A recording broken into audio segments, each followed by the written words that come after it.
Good morning. I am Dan Utso, the Managing Director of the Canada-United States Law Institute. On behalf of the Institute, our Executive Committee, Advisory Board, and our two founding institutions, Case Western Reserve University School of Law and the University of Western Ontario Faculty of Law, I welcome you to the 28th Annual Henry T. King Jr.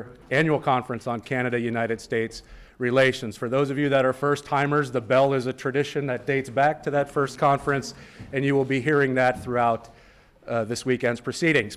I've already broken one of Henry's long-standing rules. We are running a bit behind this morning, but our panels are built with a little bit of squish time, so we won't tell you the method to our madness, but that is there. I do want to point out a few nuts and bolts issues for everyone. Things are a little bit different this year, particularly for those of you that have been here over many years in some cases, coming to this conference. The first is, please ensure that you wear your name tag throughout the proceedings.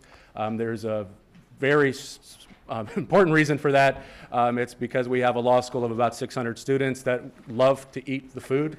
So if people see, if you're not wearing your name tag, you will be shooed away and assume that you are a student, notwithstanding any of your appearances. Secondly, I refer you to the goodie bag that you've received, the black bag from Connect to Canada and our colleagues at the Canadian Embassy in Washington. Included in this are a number of informational materials from Positively Cleveland, our convention and trade bureau here in the great state of Ohio and northeastern Ohio in particular, but also the updated conference agenda, speakers, where you need to be, and most importantly, our conference sponsors are listed in the materials. If you have any questions during the proceedings, please you can see a number of our students here. There's also an overflow room across the way where they are camped out. Our students will be in and out of that room throughout the day. We also have a talented professional team, our administrative team, out in the front that you've seen this morning, Nancy Pratt, Alice Simon, and Jared Gregory, who, if you have any questions, comments, concerns, those are the people to talk to, as well as myself, in terms of getting you in the right place at the right time today. They're here to help. They've been engaged with this conference night and day for about the past year. So with that, I'll refer you to them for any questions.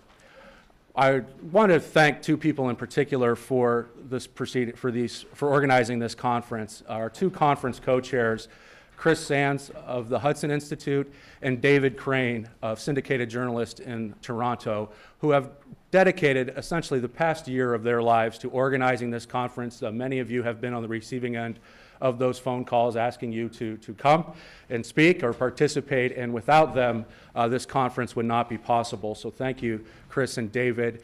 And beyond that, we have a talented advisory board that just met this morning, actually, because they are so active. We're a little bit late on starting this morning, but that is led by our executive committee. Many of our members of our executive committee you will meet throughout the conference and we'll be introducing throughout the proceedings, but our two executive committee co-chairs are the driving force behind the Institute, and it is my great privilege and even greater pleasure to introduce our co-chairs, Minister James Peterson of Fasken Martineau. Minister, I think you may have stepped out from, excuse me, all right, how could I miss? And Governor James Blanchard, and if I can invite Governor Blanchard if you're going to say a few words this morning. Let's start with Jim Peterson. Well, let me say this. I couldn't be more honored to be the co-chair of this with Jim Blanchard. I met Jim when he was appointed the ambassador of the United States to Canada, and kept in touch ever since. I must tell you this, that, thank you. In all the years that I have been involved in the Canada-U.S. relationship, Jim Blanchard brought more to it than any of his predecessors or successors. Back in 1995, Canada was embroiled, as many of you know, in the issue of separation of Quebec. And the polls were looking very bad for keeping Canada united on the eve of the referendum. In international relations, one knows there is a law that you can never interfere in the internal matters of another state. Jimmy broke that rule and brought President Clinton to the House of Commons in Ottawa where he talked about the need for a strong, united Canada to the north of the United States. We won it by about 51,000 votes, and that was what did it. So, Jimmy, you have done more for our country than anybody else in this room ever had done or ever will do, and it's just great to be working with you here at Cooley, a unique institution, one where we together have the opportunity to build that incredible relationship between the two closest neighbors and the two closest friends on the earth. Dan, you have done a remarkable job, you and everybody else, in making this happen. I'm very thankful to you, and I think we're going to see the results of your incredible efforts at this conference, which is attended by so many people. We welcome you, we thank you for being here, and we look forward to your participation not only today, but in the future of this unique institution in the history of our two great countries.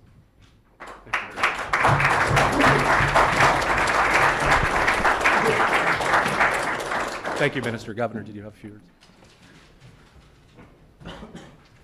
I'd give my left arm for Cusley, I'll tell you that. Jim Peterson read that just the way I wrote it. Oh, I could listen to you all day, Jim. Now, he's My wife would say that. Yeah. My mother loved, anyway. Welcome all of you. I've worked with Jim, as you can probably tell, for a long time, and as you know, he served with distinction in the Cabinet of Canada. He's been a member of Parliament, or was now a member of Parliament, for many, many years, and actually was a real live practicing lawyer, a tax lawyer. As I recall, you actually taught in a law school, isn't that correct? So we have a real live bona fide lawyer and academic, as well as a distinguished diplomat and trade minister for Canada. I want to echo what you said, though, about Dan. Dan has been the real mainstay of this institute. We appreciate all of your work, and I was glad that you mentioned that we ought to also acknowledge Nancy Pratt, Alice Simon, and Jared Gregory for their work. They're probably outside in the hallway worrying about registrants and other things, but these kind of conferences don't just happen by sending out mailers. They don't. And I want to thank our executive committee as well, especially my partner Rick Newcomb, who helped rope me into this role. I appreciate it. But our executive committee has spent a lot of time worrying about what our future is, what our mandate is, what our mission is. And so that's important. But to Dan and also to the consul, the Canadian consulate in Detroit, how much we appreciate their leadership and support. Roy Norton will be here sometime today. You'll see him, the Consul General. George Casteras is here somewhere. Where is George? George has been the kind of the memory bank and the brain box for that consulate since 1982. And we appreciate your leadership, George. I see also the former Consul General, John Tennant, is here. So it's a delight to see you again. And how much we enjoyed working with you. We also have a distinguished judge here, a bankruptcy judge. It's Randolph Baxter is here, so that is great to have a little judicial presence with us. I want to give a special welcome to some of the newer participants as well. I can't list all of you, but I'm very pleased we have a couple of law firms from Michigan, Dickinson Wright, Miller Canfield, and MSU, Michigan State University here, as well as my friends from Enbridge and Spectra. You're going to hear from Al Monaco later, but we're really pleased to have, and there are other companies I know you will acknowledge to make sure how much we value their participation. Let me just say it's an interesting time. We were joking earlier about Canada has an election, and so Ambassador Dewar felt that he couldn't come here and talk for fear that someone would interpret something he said that might affect the election. He's a wonderful ambassador for Canada to the U.S., but you are going to hear from his counterpart, our good friend, David Jacobson. You'll hear from him tonight, the U.S. ambassador to Canada, a fabulous guy, also an extremely successful lawyer from Chicago, who then was the deputy finance chair for Barack Obama and a very close friend of Barack Obama. and his entire team. So I'm really happy to have him here with us tonight. I should also say that amidst threats of shutdown and the election in Canada, the fact is, you know, Canada-U.S. Relations continue to grow and expand. This past year, trade grew between the two countries 21%. By the way, trade with Ohio grew, this is back Canada-Ohio, 29% from last year, 2010 back to 2009. Trade between Canada and Michigan grew 44%, which is, by the way, why we need a new publicly governed bridge 2 miles south of the current Ambassador Bridge, which indeed will happen thanks to our new governor in Michigan, who is strongly supportive. But what is often lost, not on Canadians as much as Americans, is the energy relationship, which is incredible. It is powerful. It is all-encompassing. It isn't just Hydro-Quebec or electricity, and of course we know when the grid shut down what happened, or uranium, but oil and gas, and we're going to hear a lot about that, and renewables, and a number of our speakers are going to talk about this. I mean, Canada has been the largest provider of oil to the United States for years, somewhat more than Saudi Arabia, and that can grow and grow and grow if we want it to, if we have the right policies. And the same is true of natural gas, although with the new shale plays, it's hard to know exactly how that will play out. Maybe Al Monaco will talk about that. But this energy relationship is key, enough so that in the first trip that Barack Obama made to Ottawa, they talked about, among other things, oil sands, but the need for a clean energy dialogue, and to work together on research and development and technology, to work together on developing new sources of energy, to work together on carbon capture and sequestration, all these different issues. So we're going to be focusing on that because even though there's probably an energy conference every week in every state and at least one a week in Washington, D.C., there's been precious little about whether we don't need some sort of jointly harmonized, synchronized climate change policy with Canada and the U.S. together. Because I don't see how anyone's going to legislate or regulate or pontificate on these issues in isolation. And this is probably true of Mexico as well, although the major relationships we're talking about today are Canada and the U.S. So that's kind of the genesis of this conference. And of course, we're very lucky to have Chris Sands and David Crane to co-chair this and give it the intellectual energy and the pizzazz and the prestige that we feel the subject deserves. So I want to thank you as well, and thank everyone else. And I guess my job now is to turn this over to Chris Sands. Yes, Dan? Yes, all right, thank you. And Chris, thanks.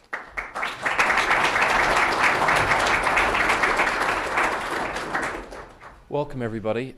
It is a great honor to be at my second CUSLA meeting, and already I've been dragooned into doing program co-chairing, which is a sign of just how influential our leadership is. They twist arms gently but firmly, and so I couldn't help but want to get involved. And David Crane, my conference co-chair, and I are in the fortunate position. David is a syndicated journalist that you most likely are reading every week, every day. Me as a think tank guy, we have lots of time to go to conferences, lots of time to attend interesting talks. And so as a result, what we've tried to do with this program is give you sort of a best of, a greatest hits of some of the most interesting thinkers, some of the most provocative people, to really move this forward, not as a basic primer that tells you what you already know, but bringing in people who can really tell you where policy thinking is going, where the issues are moving, where the technology is moving, so that you can be 2 or 3 steps ahead of most people who follow issues as important as energy and the environment. As most of you know, one of the first Canada-U.S. agreements between our two countries was to set up the Boundary Waters Treaty in 1909, which gave us the International Joint Commission and an ability to regulate shared waterways. The environment brought us together from the very beginning. And we found ourselves trading in the natural resources, including coal, that helped to power our cities and run our steam engines and so on. The very beginning of this relationship was an exchange of energy and a recognition that the environment, no matter how much we'd like to put up the 49th parallel or other borders, simply crossed the border whether we liked it or not. And it raised 2 very important issues. The challenge of coming up with better energy to fuel our growing economies in the industrial age and beyond, and at the same time, the need for shared governance of those flows that cross the border also, whether we like it or not. And we have been at this now for some time. The issues today, because of the importance of climate change, because of the importance of our new energy opportunities, bring us back together.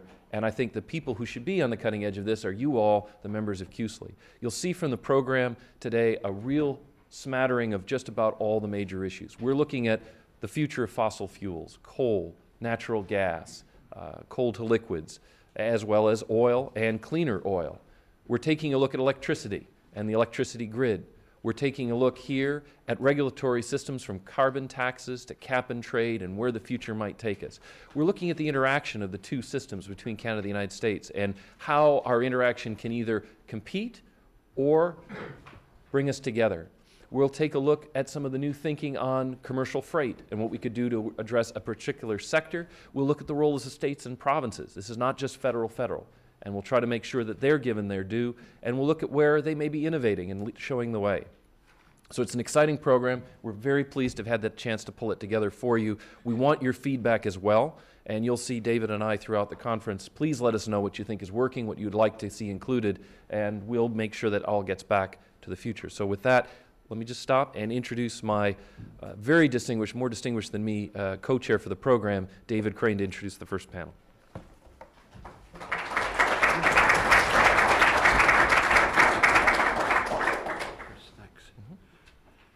Thanks, Chris. I have a chance as a moderator of the next panel to say a few words. So all I will say now about the conference, which Chris has summarized very well, is what we really hope to do is to explain why there's such a huge gap between what we know and what we do in our societies, because that's what energy policy is really all about. And how do we close that gap? We have a lot of information, a lot of data, a lot of scientific and technological information, and yet we seem to be finding it very hard to take that information and change the things we do. So as I say, our challenge is to try to understand why there is this gap between what we know and what we do, and how do we close it. Thanks.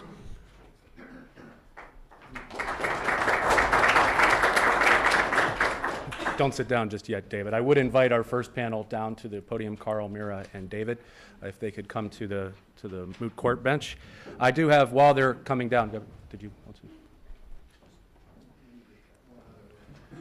Just in terms of nuts and bolts, I do welcome the audience that's viewing this on webcast, both watching this from throughout the continent. With that in mind, this is being recorded for various purposes. Again, broadcast live. It will be used online for both CUSLE, the Ohio Bar Association, et cetera. Please, one key difference from past conferences is during the Q&A, it's important, the microphones will not move around the room. If you have a question, you do have to come to the standing mics.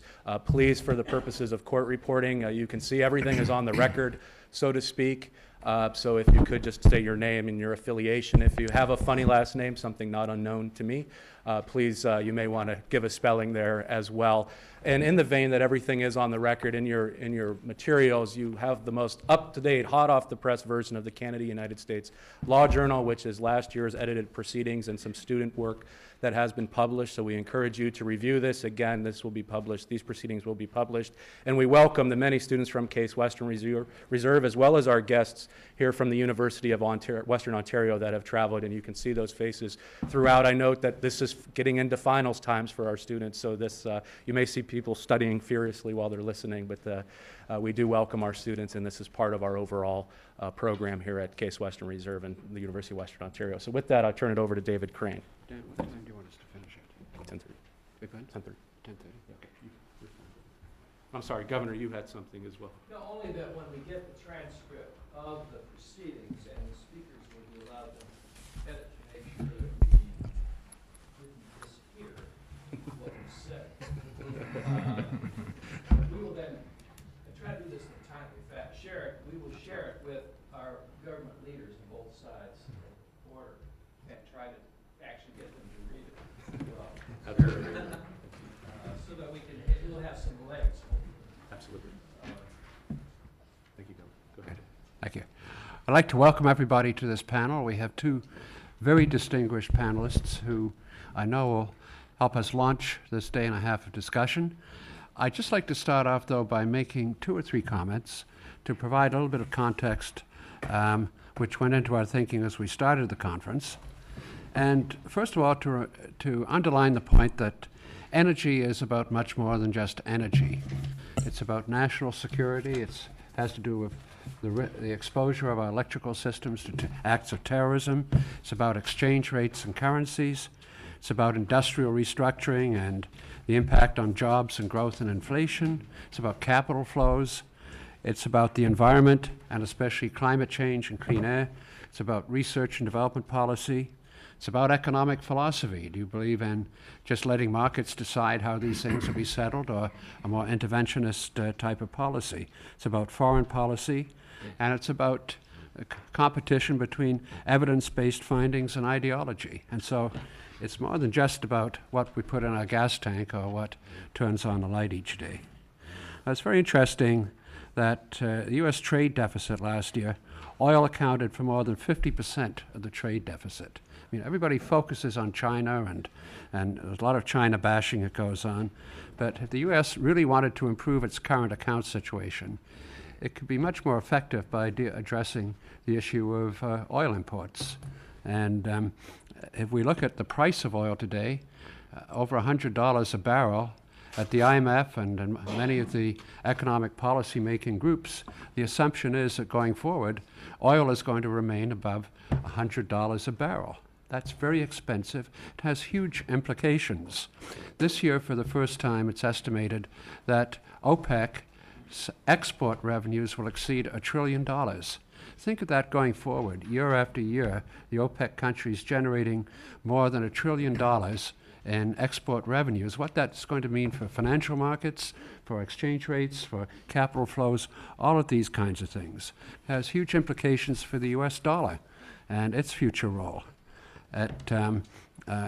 We have issues about climate change, and how do you deal with climate change if so much electricity is coming from coal and we're relying so heavily on oil. In a way, and this brings me to Canada, the issues of energy policy and climate change have fallen a bit off the headline radar. In our election campaign, which is underway now, there's virtually no discussion of energy policy or climate change. Nobody wants to talk about it.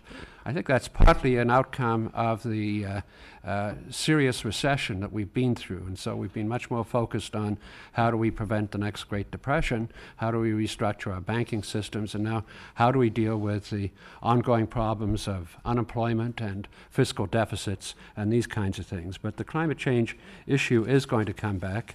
There's no question about that. Canada's constitution affects the way we discuss energy in Canada, because electricity, for the most part, is a provincial matter. In Ontario, we're going to have an election this fall. Electricity will be a huge issue. Pricing, the role of nuclear power, the role of renewables, all of these things are going to be very much in front of stage, but they're not an issue in the federal campaign. Likewise, oil and gas policy, royalties, pace of development, these kinds of things are largely in the hands of governments in Alberta and British Columbia and Saskatchewan. The federal government role is limited to interprovincial, international dimensions, and so that's important in the Canada-US context, and it's affected by how the federal government changes the corporate tax system to provide incentives or credits on energy development and renewables. Nonetheless, the energy is becoming more of an issue in Canada. Like Australia, there's growing concern that our economy is changing, and that we're devoting ourselves basically to digging stuff out of the ground and shipping it to another country, and without capturing much of the value added out of that.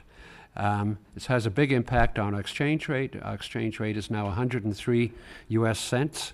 A few years ago, it was 65 US cents. That's a huge change in our exchange rate. It has dramatic implications for the future of Ontario's manufacturing sector, and the Bank of Canada has finally acknowledged that this is a serious challenge for Canada going forward. And if oil stays at above $100 a barrel, and there's tremendous pressure to pump out as much oil as possible to meet U.S. needs, then our exchange rate is going to remain very high. There's also a question that has emerged. Some of you may have read about the Keystone Pipeline issue and whether or not the United States will permit a pipeline to take oil sands oil down to refineries in the Gulf of Mexico to refine that. But in Canada, there's another issue, and that is, why aren't we doing the refining in Canada? Why aren't we capturing that extra value in Canada instead of sending a raw material to the U.S. to be refined in the United States, and where a lot of those high technology jobs will be? Anyway, those are some of the points I wanted to raise. Just to give a little bit of context, and I was to emphasize the point that energy is important in terms of we need energy, but energy is also important in a variety of macroeconomic dimensions that we also have to take into account. We have many technological opportunities which we will hear about. In the short term, we can look at compressed natural gas and liquid natural gas for highway traffic and for city fleets.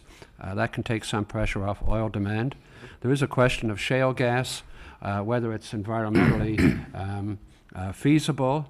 I see that the French government is considering a ban on shale gas development in that country, and in the province of Quebec, the provincial government has put a stop, at least for the time being, on any development of shale gas in that province because they're concerned about the environmental impact on drinking water supplies.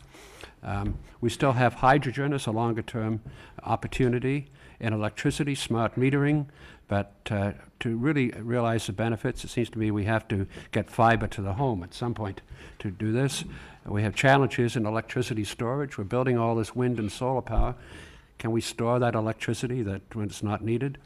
There are still gains in energy efficiency, and carbon capture storage is an interesting technology, but still has big hurdles to overcome in costs, efficiency, and concerns over public safety. And we have also the emerging challenge, controversy on biofuels development versus food supply. So these are all kinds of issues.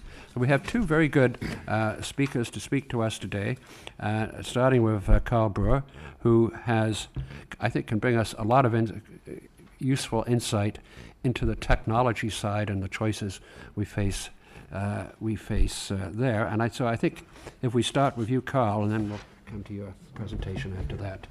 And we'd like to wrap this up a little after 10:30, so we've got roughly an hour. Well, I appreciate the opportunity to be here, and look very much to this gathering. Nice to have a smaller audience to have a little more intimate exchange. The challenge given to me to come and speak was to try to stimulate conversation. So I may push the envelope a little bit of comfort, and I'm not going to tell you the answers. I'll tell you some questions. I'm a great believer that asking the right questions is very important to getting the right answers. Good answers to the wrong question aren't very useful, even though they're good answers. So with that, I'd like to go forward. One of the things was to speak about the Clean Energy Dialogue. As you know, it was started in February 2009, and it was basically aimed at climate change, greenhouse gas. So by that definition, clean energy is about greenhouse gas and CO2. There has been quite a few meetings. Action plans have been developed. And in the action plans, there's 20 some odd things that are going on, but you can put them together in basically 4 categories. Strategic demonstration projects of carbon capture and carbon sequestration, projects to get an understanding at full scale or large scale on what it takes to do it and how hard is it, experiments. Those are going on. There were a lot of initial starts and false starts, and there's some that are going on fairly readily now, but still, expenses are even higher than people expected in the beginning, and many have fallen off from that. But they've also been useful, and since many of you are lawyers, this is probably good news. If you remember the Clean Air Act, it was a decade of opportunity for the legal profession to argue the things in court and set up many institutions that now exist.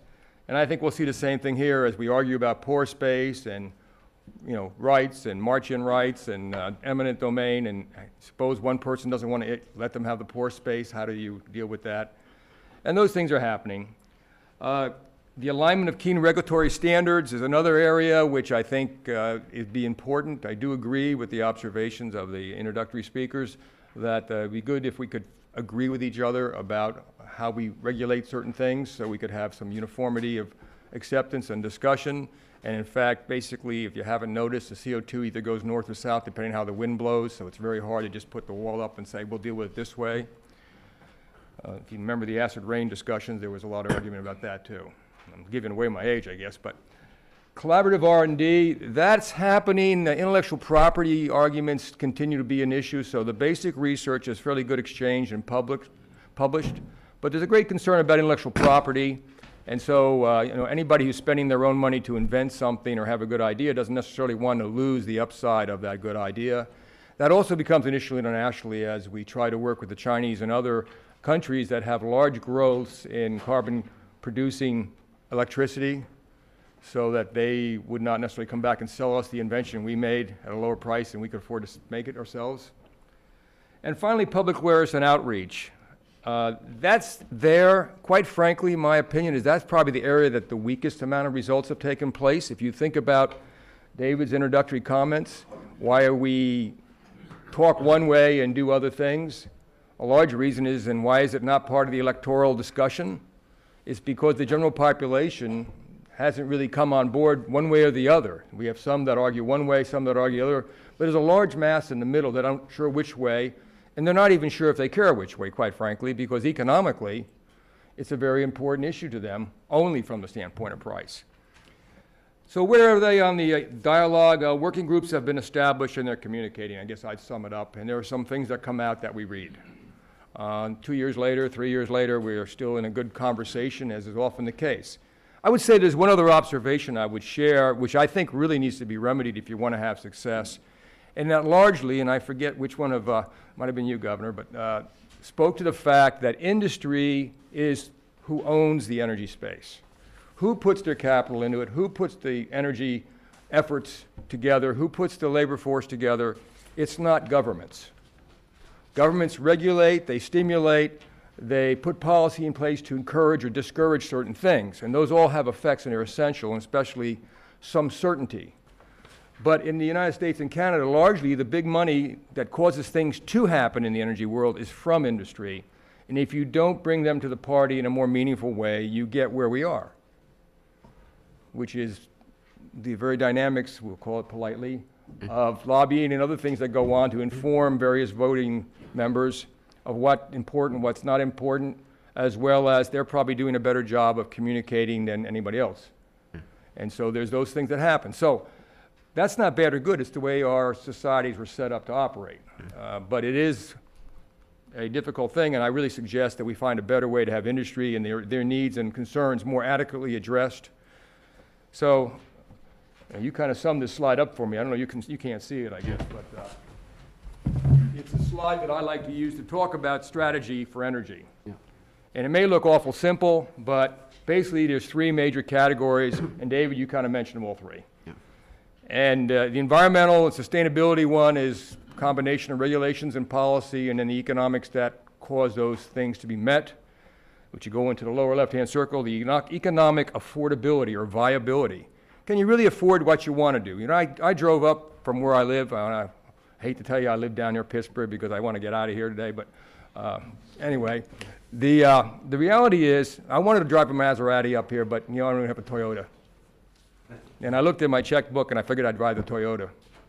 Not because I didn't want a Maserati, because I did. And sometimes we forget about that. Supply security, and you touched on that because it's an international issue to each country. You know, the fact is that people want to use their energy and they buy it from Canada is very important for Canada's export and economy. It's a very important part of your GDP in Canada. It's also a very important part of the US GDP and also part of the trade deficit. It's also an issue about security because we have to do certain things because of it. And if you, probably not too many of you are old enough to remember Jimmy Carter, but you know, there was conversations back then that if there wasn't a further embargo of oil to the United States, that we would consider that an act of war and take appropriate measures. So that was all the bluster in the place. And that was a long time ago, and other presidents and others have had conversations like that, but it's the truth. So let's go on from there. Is greenhouse gas all clean energy is about? Is that really what clean energy is about, greenhouse gas? But that's what we've made it. And I think that's part of the reason it doesn't get the lift. Because if that's the case, then the people that don't believe greenhouse gas is the issue or the economics are justified aren't interested in clean energy because it's only about greenhouse gas. Right now, as you mentioned, central and federal governments discuss this, but the only real action about any kind of regulatory, I'll say, certainty or semi-certainty is coming out of the provinces and the states. Just this past week, there's an announcement came out that California and several other states on their borders have formed a carbon trading compact, and 3 western provinces of Canada are also actively looking at coming together and interested in that. And that might be a very interesting dynamic. The Northeast of the United States, we have the Regional Carbon Compact, sometimes called RGGI. That one's had its own dynamics if you follow the news. But the point is, it's not happening at the federal or central level. And that causes a real chill because now states have to do the same thing that countries do. States have to decide, is it going to be an economic handicap for them to put some kind of regulatory control on that raises the price of their energy? Because as you said, if you're a producing state of any kind of manufacturing or any kind of product, energy is a very important component and the cost is important. And the quality of life is driven by that. An interesting thing is if you look at countries that export energy as a large portion of their GDP, they don't necessarily get the true value of the energy in this sense. As long as they have energy, they make a lot of money. We talked about OPEC. You mentioned how much trillions of dollars it might be this year. The prices stay up on oil. But if you've gone to any of the OPEC nations, while they spend that money very luxuriously, let's say, it's a great place to visit if you like Disneyland because it's kind of real-time, everyday Disneyland, except for some of the rules, if you violate, have very downside consequences. But the reality is that's all they have. So they're either into finance or selling energy. They really don't produce any other product that someone's going to buy. Now, they're trying to remedy that. Same thing happens in the province or a state that's a large energy exporter. And now let's take Wyoming and California. Wyoming is an exporting state of energy. California is basically a net importer of energy substantially. But California takes the energy they buy and they add a value-added product and they make substantially greater profit on that energy investment than Wyoming does, which basically sends the raw energy there. So that's something to think about as we think about these things. The new issue is perhaps that is there going to be a nuclear power contribution to the clean energy? I don't think everybody thinks it's a clean energy anymore. By the way, I'm a nuclear engineer by my early activities in life, so I'm not an anti-nuke. But the reality is that Japan's pretty much shut down. The moratorium on German use of their plants is shut down. And to give you a sense of what that means, and a sense of renewable energy, Japan and Germany together are total nuclear power of about almost 16 gigawatts of electricity in the world supply. That's equivalent to 43% of 2010 renewable electricity world supply. But it's not 43% of electricity supply from nuclear power in the world. Why I say that is 2 things. One, it's a huge hurdle to overcome. 2 is it gives you an idea of how hard it is to get the renewable energy, electricity production, up to take a major load away from the world. Simplest way to think of it is if they're going to replace Japan and Germany's nuclear power in the next 12 months, we need 143% of the electricity we got last year from renewables in the world. I'm not saying in the United States, in the world. So that means they got to do 50% more almost than they did last year. Can they build it that fast? They can't even build it that fast. And of course, nuclear power plants and other plants take even longer to build. So my point is sometimes we have these discussions without, we are really good at talking about our vision and our desires, but we don't always plug into the reality of what it takes to deliver them. And I think it's time to talk about that someplace along the way and set up a chronological plan forward to do something that has a reality in it. If you're in building things, and I have been, you can talk about when you have to deliver it, and you got to back off all the things you need to know to happen, and then forward load them and find out, can you meet the date, or what can you do to work around, or can you just say, hey, I can't take this contract because I can't deliver. I can't take the risk to make that delivery. Or I got to spend money to put in parallel paths so I have a chance. I think we have to do that. Right now, we've had this argument about clean energy replacing everything else without really looking at the realities both economically and actually just chronological time, what it takes to build and permit and everything to get there. And how can we either clear the pathway for the permitting process and clear the pathway for the materials? And think about this. With China's build-out, India's build-out, and now Japan's build-out, where is all the raw materials, the steel and other things going to come from? We don't make much of that anymore in this country. Now, some of the steel mills are coming back online in this country because of that situation, and that may be good news. So I'm just saying those are things that need to be thought about. Is it economically viable, and do we even have the money at any price? And then I wanted to mention that right now, I'm going to jump over the last two bullets to show them to you graphically. This is from BP's, but Exxon's and IEA's looks the same.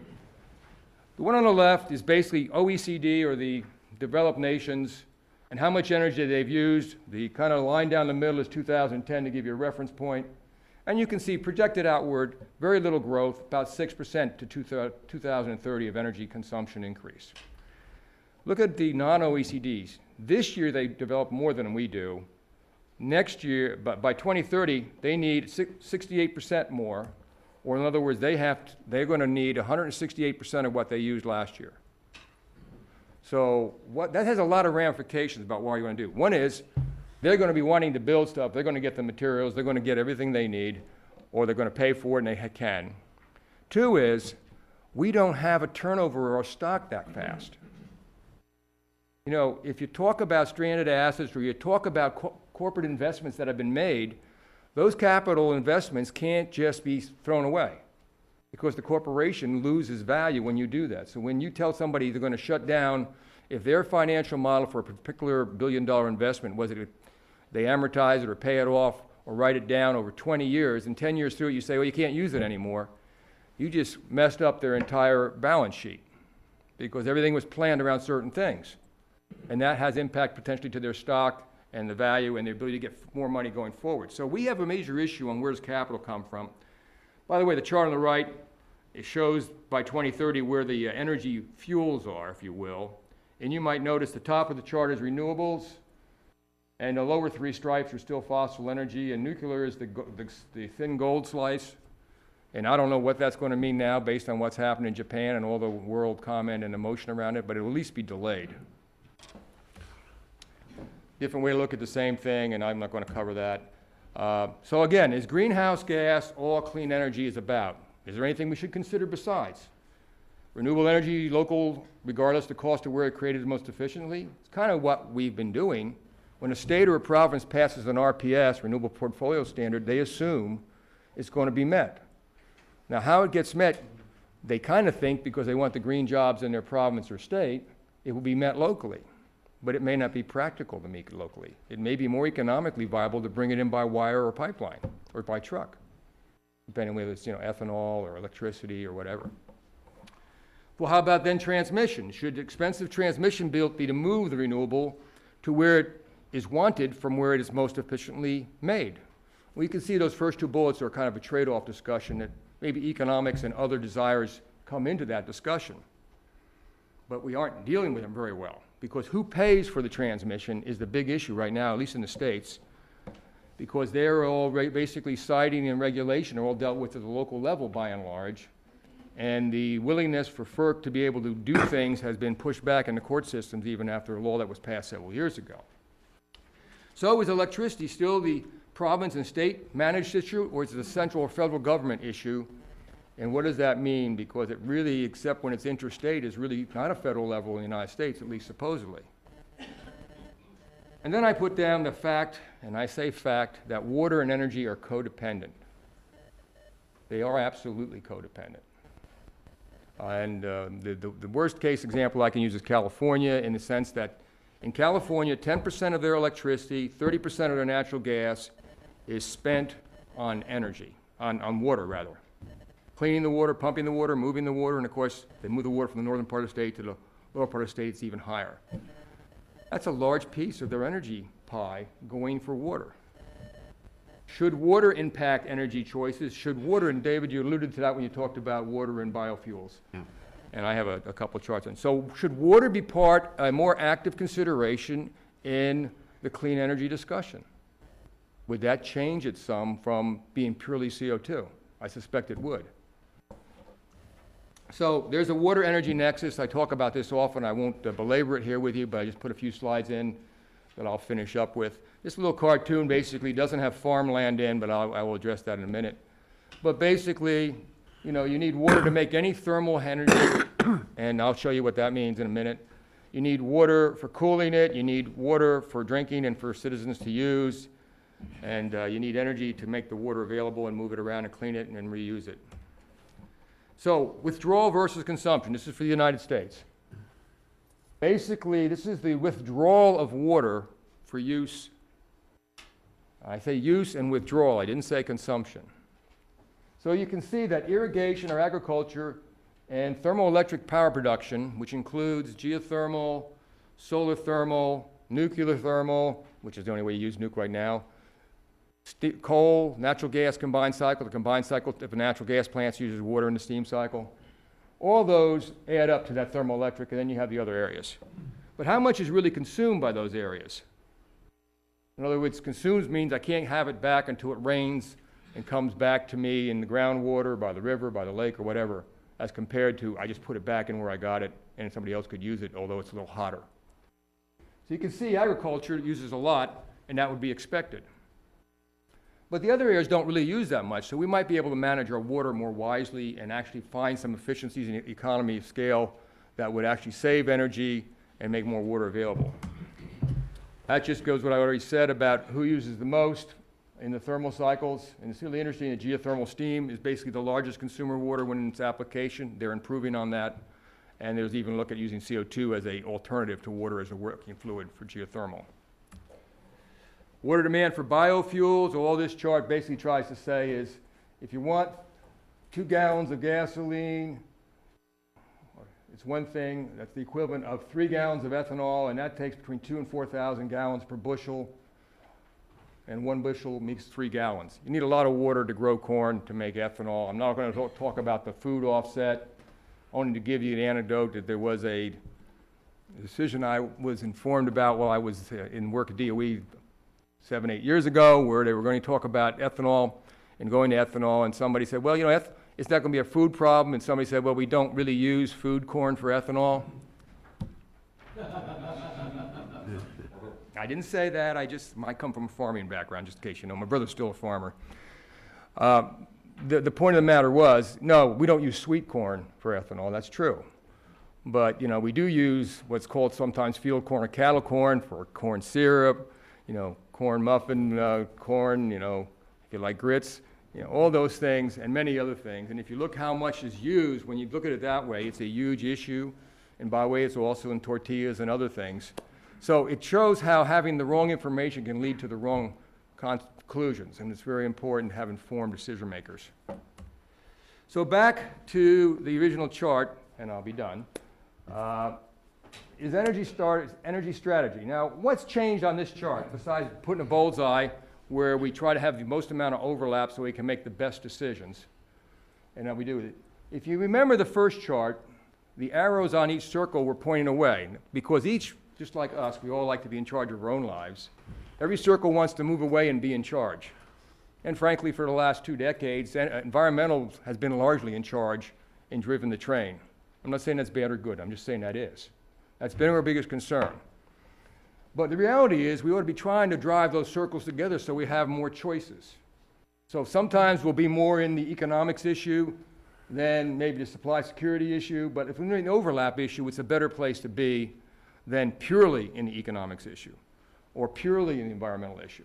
And so I think we need to get back and start to think about those practical realities because when we make policy and laws, sometimes we're not as informed as we need to be by those who have to live under them and do them. So with that, I would thank you for your attention, and I'll be here to answer questions.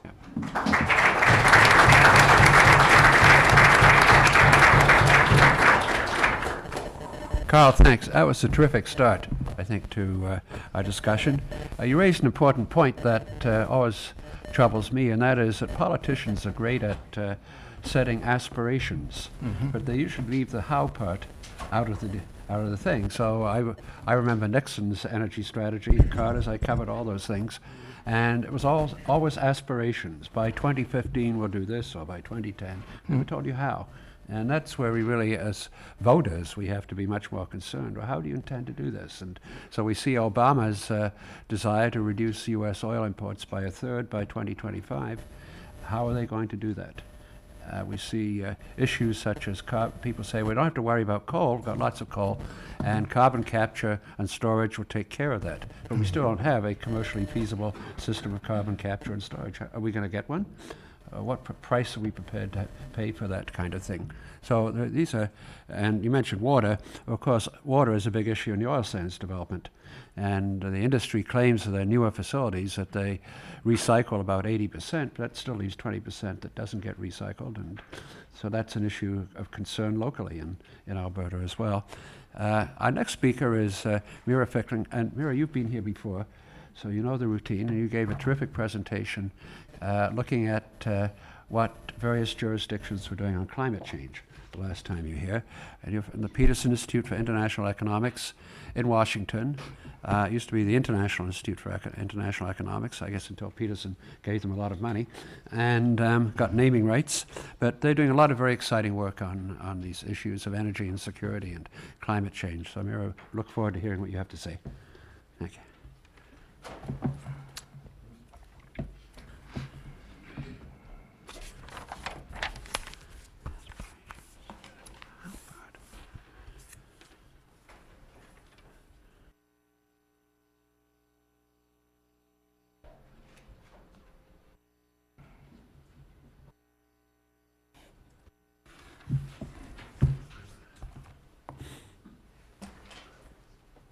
Right. I thought I'd start off with a couple of statements that might seem obvious, but just to set the framework of the debate. So this panel is entitled something like Ensuring Safe, Reliable, New Sources of Energy. And what does that mean? So in terms of safety, I guess I see two issues. One is short-term, one is long-term, and they certainly have synergies between them. In the short term, we need to develop energy without damaging human and environmental health. And recently, there have been a number of high-profile disasters that you all know about: Fukushima, the Gulf Coast oil spill, Enbridge oil spill in the Kalamazoo River in Michigan. So a sort of short-term regulatory challenge and technical challenge of how are we going to prevent these incidents from happening. And there's also water challenges, air quality challenges, and those all sort of fall under the heading of human and environmental health. And then there's a longer-term challenge that certainly falls under the same category, but it's climate change, and it's transitioning from our economy right now, which currently the United States gets about 50% of its electricity from coal, to an economy that, if you take the numbers promoted by the IPCC, we need to get to a point where we're using about 20% of the greenhouse gas emissions that we currently emit now, and that's from the developed world as a whole. So that represents a huge challenge going forward. And then on the other hand, there's reliability. Energy needs to be there when we need it. Our economy runs on energy, and firms and consumers need to be able to expect a stable price going forward. And then new energy isn't a goal in itself, but it's hard to argue that we're going to get to a point where we have safe energy, as defined by the standard of preventing climate change, of promoting human health, and reliable energy without promoting new investment. So the bottom line, again, this is kind of an obvious statement, but under the status quo, with no demand management in terms of our energy demand, and no new supply of energy, our regional dependence on outside energy supplies will rise along with prices. And second, carbon emissions will also continue to rise, jeopardizing human public health. So we need mutually reinforcing policies that promote the safety and reliability of our supplies, while also promoting, reducing greenhouse gas emissions and promoting human health. So policies needed, I'm going to go through this slide really quickly, but demand control. That includes energy efficiency and fuel efficiency. And these are policies that are generally understood to be among the cheapest, the low-hanging fruit, if you will, of climate change policy. Especially building emissions, you can get a lot of emissions reductions from new building codes without sacrificing a lot of economic growth. Same with fuel efficiency, because what you're doing is by reducing demand, you reduce the amount of money paid for these services in the first place. On the supply side, we need to increase and clean up our energy portfolio. So that's why we need a comprehensive integrated energy strategy. So energy security is obviously extremely relevant at this point with rising fuel prices. We have unrest in the Middle East, pending pipeline permits. There's a lot going on right now. But on the other hand, in the two countries, to put it mildly, this is not a calm political time. And there are many, many other political issues under which energy policy is subsumed at this point. In the United States, you have the budget debate that has consumed the political conversation for the past few months. And that has sort of a positive and a negative side for addressing energy problems. On the negative side, of course, funding for DOE, but especially EPA, is deeply cut at this point. Fortunately, energy research has actually escaped relatively unscathed from the budget process. State and local regulatory enforcement, though, has been deeply cut. And there's a lot of uncertainty as to how much money we're going to have to address these problems going forward in these agencies.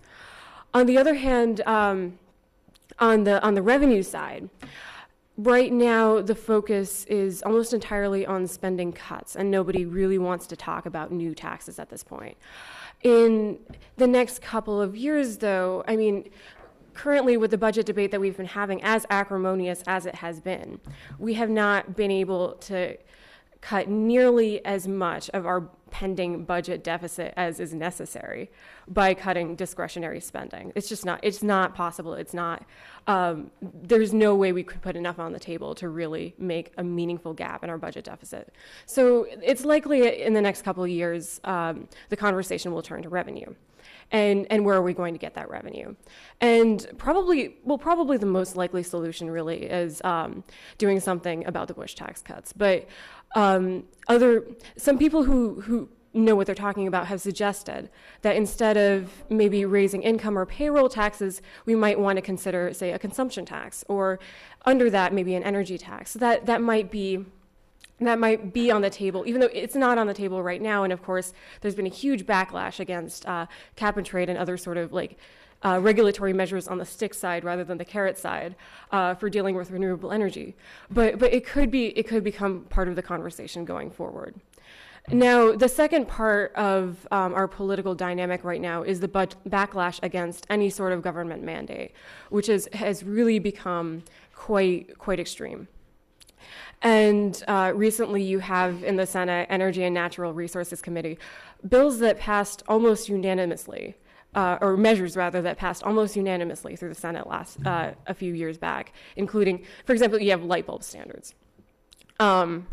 Whether we're going to keep on using incandescent light bulbs, or as the law dictates, move to CFL bulbs. And that's resurfacing as a huge issue in that committee. And same with initiatives for hydropower. There's an initiative that came up recently in the Senate Energy and Natural Resources Committee on whether we're going to fund research and competitive grants for hydropower, increase hydropower supplies in the U.S. And that was vehemently opposed by, I believe it was Mike Lee of Utah and Rand Paul of Kentucky. So these initiatives that would have gained strong bipartisan support a few years back are now, because of the political climate, very much causing heated debate. So in Canada, of course, it's also a very exciting political time. You have an upcoming election. And the election is not about energy policy, really. It's about political honesty. So you don't see the same kind of dynamic that you saw in the last election, where cap and trade was actually, and carbon tax was actually a huge issue. But it's still in the Liberal and NDP platforms have cap and trade on them, and I believe the Liberal and Conservative platforms also have some loan guarantees for hydropower projects in them. So energy is still on the table in this discussion, and it does provide some sort of uncertainty going forward as to what the government's going to look like, and by extension, what energy policy will look like going forward. And really, the most likely outcome out of this election is that we'll continue on with a minority conservative government. So it's really not necessarily clear that we're going to see a sea change in terms of energy policy, but it still introduces that level of uncertainty into the playing field.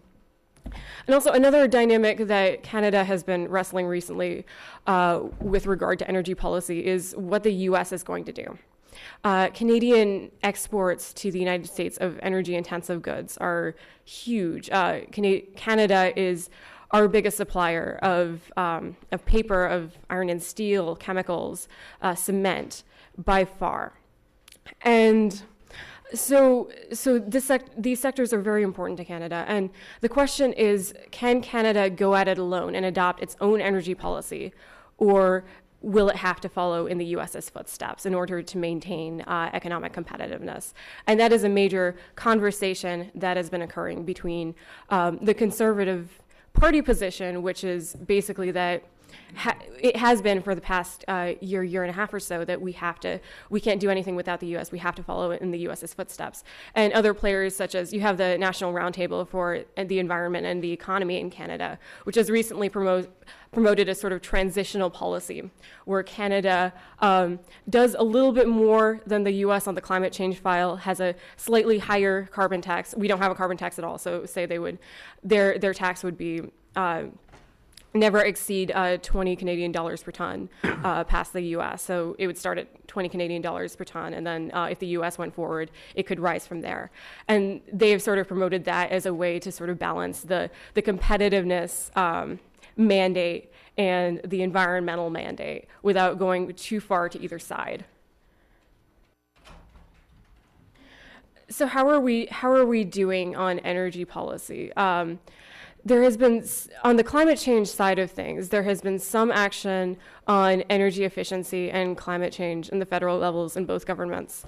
But it's nowhere near what we need to reach the goals that we put forward in Copenhagen, and is not likely to come anywhere close in the next few years. In the United States, and of course both countries grapple with intense regulatory uncertainty at this point. In the United States, you have EPA regulation of greenhouse gases and criteria pollutants, which are two separate issues. And on greenhouse gases, we basically have like one big question mark at this point. Basically, as far as the EPA has gotten with this, they issued some guidance for states late last year that basically provided some sort of framework for how the states could issue new permits for new power plants and new major industrial facilities going forward. And it's necessarily very vague. Basically what they indicated is that states probably won't require power plants to use carbon capture and storage. Probably a good thing, because carbon capture and storage is not online and will not become viable probably until 2020 or later.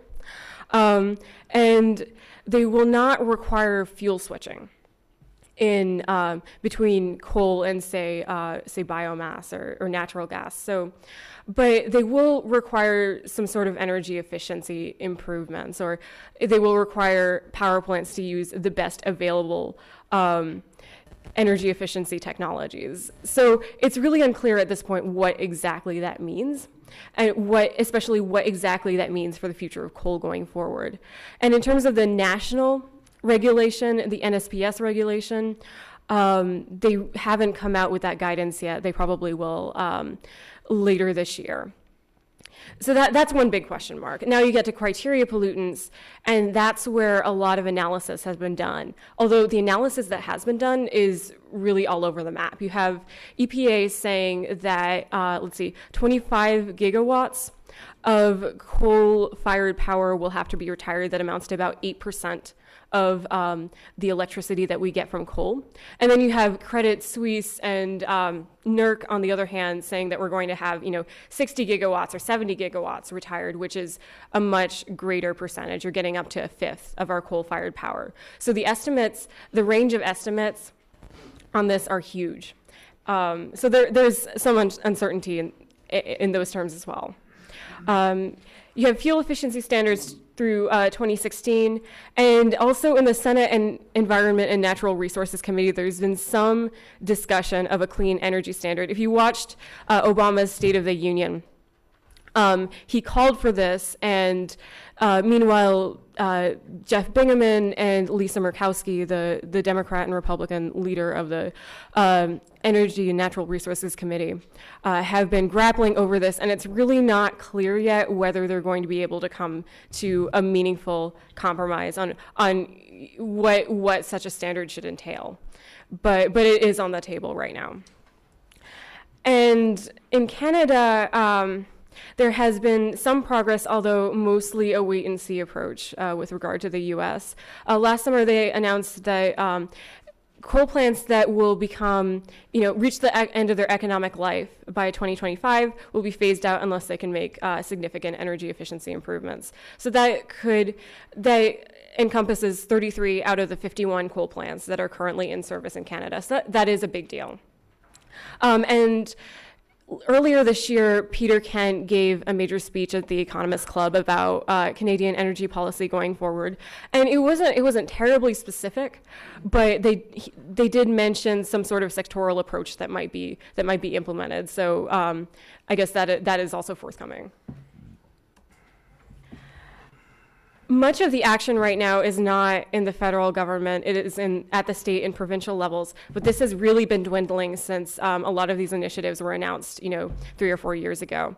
For example, the WCI, when it was created in 2007, encompassed how many states? 6 or 7 states in the U.S., 4 Canadian provinces, and now it encompasses California, Quebec, and British Columbia. Ontario and Manitoba have committed to it, but they probably won't be able to start in 2012. Although, really, they have come pretty far in the sense that their legislatures have passed authorizing legislation for cap and trade. So it's pretty far along, but their regulations will not be in place in order to start on time. So you've gone from 4 Canadian provinces, several U.S. states, to 3. So that really increases the uncertainty for states that are considering implementing these kinds of programs, and really the momentum has kind of drained out of these initiatives. On the RGGI side, that has been in operation since 2008, and that encompasses a lot of northeastern states. But on that side, too, you're seeing some states threaten to pull out due to sort of electoral shifts that happened in 2010. New Hampshire's House of Representatives passed a bill pulling it out of the RGGI. So there's some uncertainty on that end as well.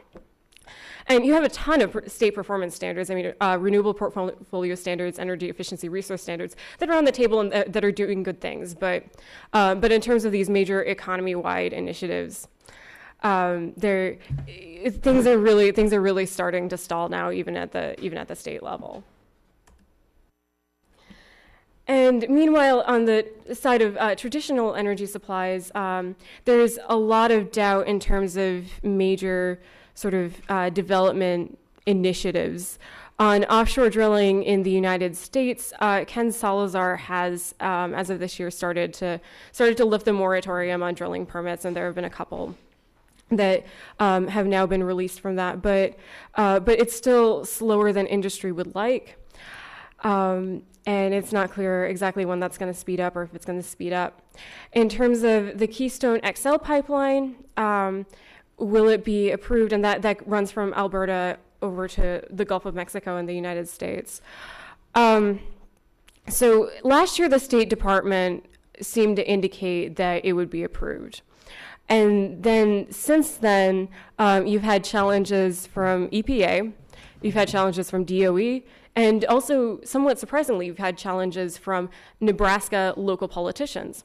And the reason for EPA and DOE has to do largely with the greenhouse gas impact. And the EPA has asked the State Department to do a more thorough analysis of what impact this will have on greenhouse gas emissions. Now, at the Nebraska level, the issue is a little bit more specific. It's the proposed pipeline route goes over a major aquifer. And meanwhile, the thickness of the pipelines, there's a lot of debate as to whether the pipelines are thick enough to contain all that oil. And prevent that oil from leaking into the aquifer. So that's become a major issue, bipartisan issue in Nebraska. So those are issues that TransCanada in building this pipeline is going to have to address with the U.S. federal government and the U.S. local governments going forward. And of course, natural gas, there's been a lot of debate over so-called fracking, which is the process of drilling into shale rock. In order to extract the gas. And there's some questions as to what that does to the water supply. There was a documentary that came out last year called Gasland that showed people turning on their faucets and being able to light them on fire. So the optics in the past year for this process haven't been the best, but so the EPA right now is conducting a study as to what effects this actually has on our water supply, and those results are pending. But shale gas drilling is, of course, expected to be a major contributor to our natural gas supplies going forward. The AEO reference case says that our natural gas supply will be 18% lower, or rather our production will be 18% lower than in the reference case if we cannot drill into shale gas. So it is a big deal what these regulations are going to be, if it's going to be regulated. So why should Canada and the U.S. cooperate on all of these issues? One is that we have, as other people have mentioned, an enormous amount of energy trade. It's just vast. Canada exports about 70% of the oil that it produces to the United States. We import about a third of our oil supply from Canada. And even electricity trade in some states and provinces is big. I think Canada exports about 10% of the electricity it produces to the United States, and some U.S. states, Vermont imports about 40% of the electricity that it consumes from Canada. Natural gas trade is also huge. The U.S. gets 90% of the natural gas that it imports from Canada. So those statistics just illustrate why we need consistent regulation in order to preserve these trade flows. And it's in the interest of both countries to develop technologies such as energy efficiency, such as maybe carbon capture and storage, that both reduce demand and allow us to expand our supply of clean energy, quote unquote, and also reduce the environmental impacts of the traditional energy supplies that we already have. And because some of the resources are cross-border, I mean, some proposed CCS injection sites are cross-border. Our grid is a very highly integrated grid. Just for practical reasons, some of these regulatory initiatives really have to be coordinated. What are going to be the standards for CCS injection? What are going to be the interoperability standards and reliability standards for any sort of smart grid that we build? So those issues really need to be addressed. So therefore, even in the face of all this regulatory uncertainty on both sides of the border, we need to address our mutual concerns. And even with this uncertainty, we can do a lot. First, resolving conflicts amongst existing actions that we already have and setting the framework for future actions. The Canada-US Clean Energy Dialogue is already accomplishing a lot of the talk. On clean energy issues, there are working groups addressing carbon capture and storage, modernizing the electric grid, working on interoperability standards, clean energy research and development, everything from algal biofuels to energy efficiency to renewable electricity. And it's a great start, and it's been producing some output, but clearly much more is needed. First, addressing trade barriers embedded in current climate legislation. California's low carbon fuel standard is something that has been really controversial in Canada for the reason that basically what it does is it creates two categories of fuels. It creates the conventional category that gets one life cycle analysis. So when firms are required to reduce their the greenhouse gas emissions embedded in their fuels by 10% in 10 years, you have this conventional basket of fuels that gets one greenhouse gas value, and then you have oil sands oil, which is going to get a higher value. And so when you look at what firms are incentivized to do to meet these standards, there's less incentive to import and refine oil sands oil. And to be fair, California doesn't really import much from the oil sands to begin with. Most of Canada's exports to the United States of oil sands oil go to the Midwest. So it's not really, California's adopting the low carbon fuel standard on its own is not a huge threat to Canada's oil sands, but it is sort of the threat of more states adopting this measure that is really concerning Canada. And so there's some legality issues with this because you're basically treating all quote unquote conventional fuels the same way, giving them the same life cycle value, and then you're singling out a few fuels that are quote unquote high carbon fuels for a higher life cycle value. So that's something that Canada has brought up. And avoiding domestic content requirements and green subsidies, there have been a number of these. One of the high-profile runs right now that has been challenged in the WTO by multiple countries is Ontario's feed-in tariff, which requires the wind turbines, et cetera, that are used to meet the standard to be produced in Ontario. But there are tons more. The stimulus bill also contains Buy American requirements, and there have been waivers negotiated between Canada and the U.S. To address this, but there's still some stuff left out from that. U.S. treatment of Canadian hydropower, again, like how is that going to be treated under, say, a proposed clean energy standard? Will Canadian hydropower imports count, or will they not? And this has been something that has been very much argued in terms of state standards as well. And of course, fuels, the oil sands question, which is very near and dear to Canada's heart. How will that be treated in terms of US policy going forward? So both countries need to sort of work together, both to lay an informational groundwork for future coordinated action and develop common definitions and common approaches to how they're going to conduct this policy going forward. Also, some infrastructural investments, improving transmission cross-border is going to be very important. And also investing in technologies to reduce greenhouse gas emissions from the oil sands is very much in both the US security interests, because we want to be importing our liquid fuels from countries that basically share our security interests, and from Canada's side because they would like to continue exporting this oil.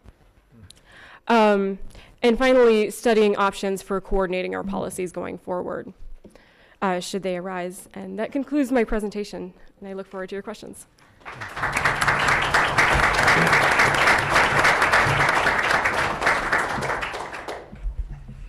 Thank you, Meera. Reminds your comments about Copenhagen and the need to reduce, our commitment to reduce emissions by 17% by 2020. That's only 9 years from now.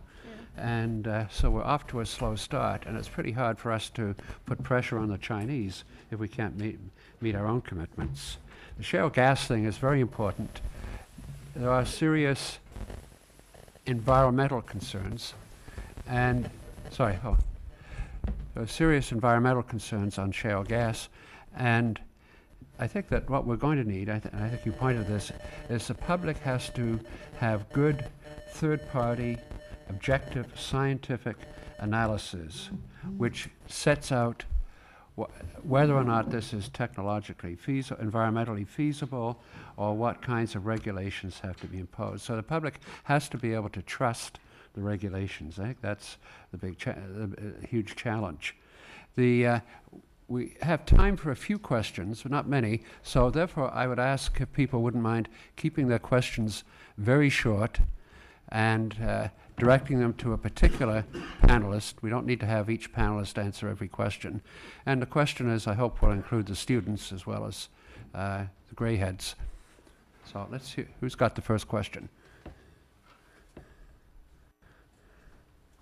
And also, as Dan reminded you earlier, would you please identify yourself when you ask the question? Hi, good morning. Marty Gelfand, Senior Counsel for Congressman Kucinich. My question is addressed to Carl Bauer. And first, I appreciate that greenhouse gas isn't the only issue. There are a lot of issues. I appreciate the depth that you went into with the water issue. We also have the toxic emissions. You brought up Japan, but we also have, the disposal of waste in nuclear power that has not been resolved and likely won't be for some time. But I wanted to get some clarification on your statement earlier in your talk about the need for a greater voice of the industry. Now, the industry, I think, has quite a voice, and it's, when we talk about some of the other issues, who's speaking for the commons? And we saw the disaster in the Gulf, and here in Ohio, there's talk about going into our state parks to drill for gas there, and there doesn't seem to be an avenue, a very good avenue in state law that has the same power as, say, NEPA at the federal level, National Environmental Policy Act. And so there doesn't seem to be much of a voice for the commons, where the industry seems to have the lion's share of the voice. Okay. I would say that the commons have a voice by way of election, by way of contacting their legislative representatives and senators, and both at the state and federal level. I would also say that the EPA NEPA Act applies within the state unless they've granted to the state their prerogatives on that. So I think all those things there are avenues. Whether they're adequate enough is a different discussion, or if they're understood, and we're back into the education. When you speak of the commons, frankly, as you look at the legislative body acts, sometimes the legislative body doesn't pay attention to the commons or the industry or whatever, or whoever's the loudest voice gets attention, and it's kind of the way our policy works, so you have to step up and be heard if you want to be heard. What I meant by the industry, though, was that instead of just laying on what should be or waiting for lobbyists to tell you what they think should be, it would be better to invite them more actively into discussions that are largely staffed by governmental, and I was one, representation from career federal staff or contractors supporting whatever executive branch agency there is, that often speak from theoretical observation and consideration without fully comprehending the experiential dimensions that they have to deal with in the day-to-day world. And especially when you talk about smaller entities in states, a lot of the independent stripper well operators, for example, they're mom and pops. They are small companies. So talking about going into the state park system for gas drilling, I think that becomes an issue of economics, and that the local body or the state body has to agree that they're going to let anybody in there, frankly. They own the park. They own the responsibility to the citizenry. And I can't speak specifically to Ohio law about whether they have a right of calling a referendum or anything like that. But, obviously in California, that's what would happen on a case like that. Yeah. Another question over here. Carl, I like the idea of... Excuse me, name? Sorry, Tim Kennedy with Spectra, and I just wanted to start by saying I like the idea of including lobbyists in the conversation as a lobbyist, so it's an excellent idea. Guess a couple of quick points and then a question. I thought your idea about including water in terms of looking at the overall energy picture. Very interesting, and I'd like to see that a bit more in Canada looked at. Another point about the Western Climate Initiative, as Meera, you pointed out, Ontario just pulled out. In fact, they made their announcement the night of the national federal leaders debate. So it was a very kind of quiet, got into a little bit of media, but it's very interesting.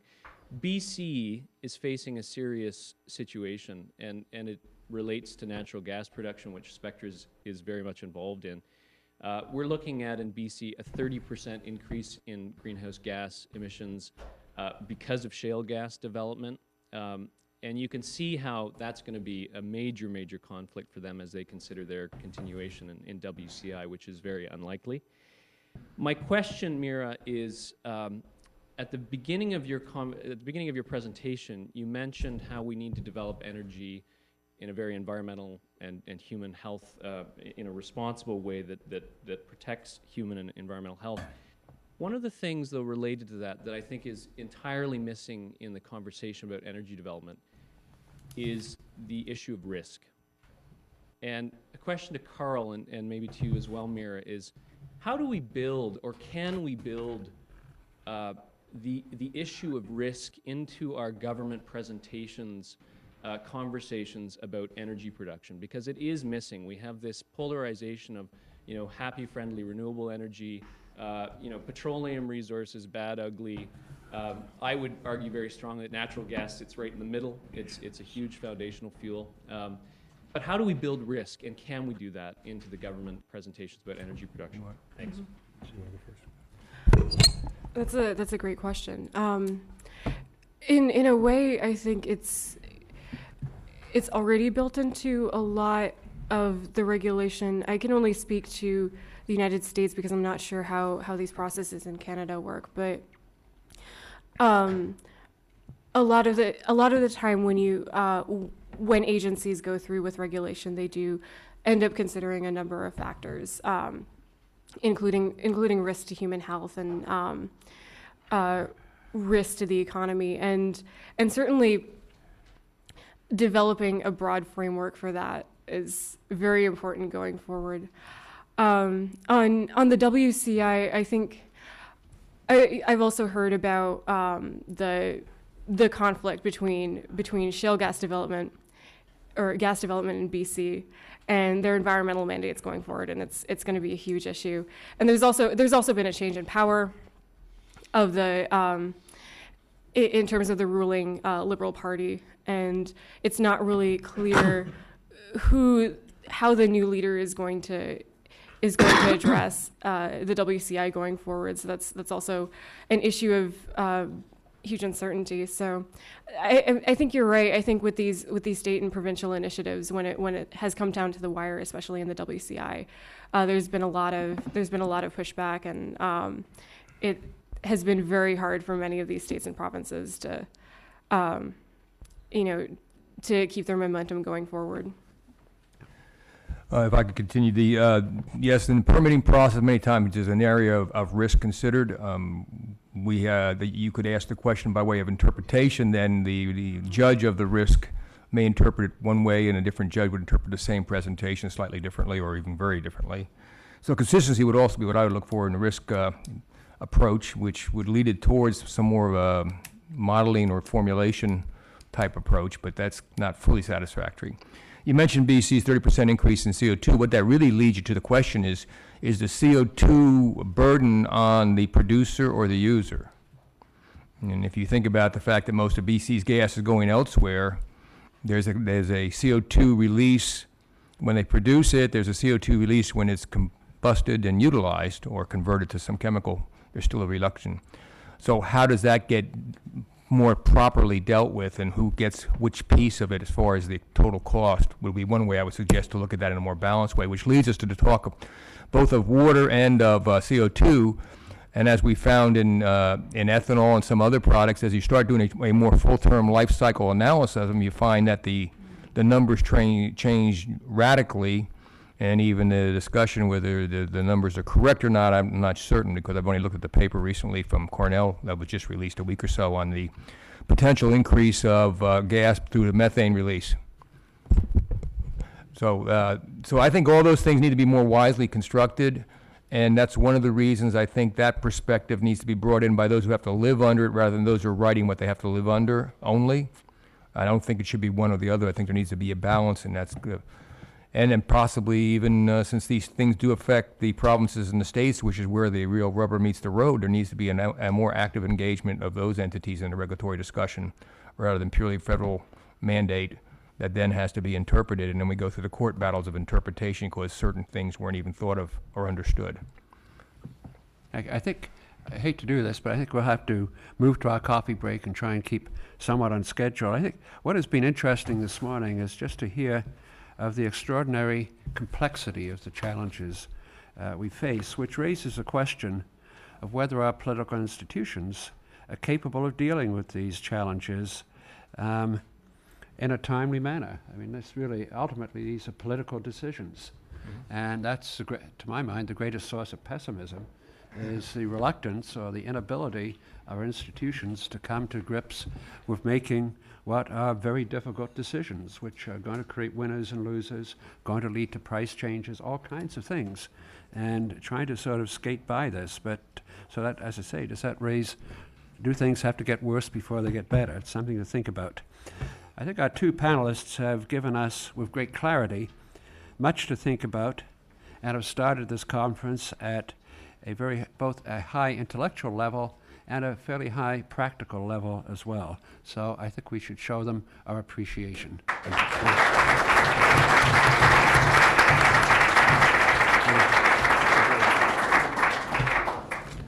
We now have a coffee break, and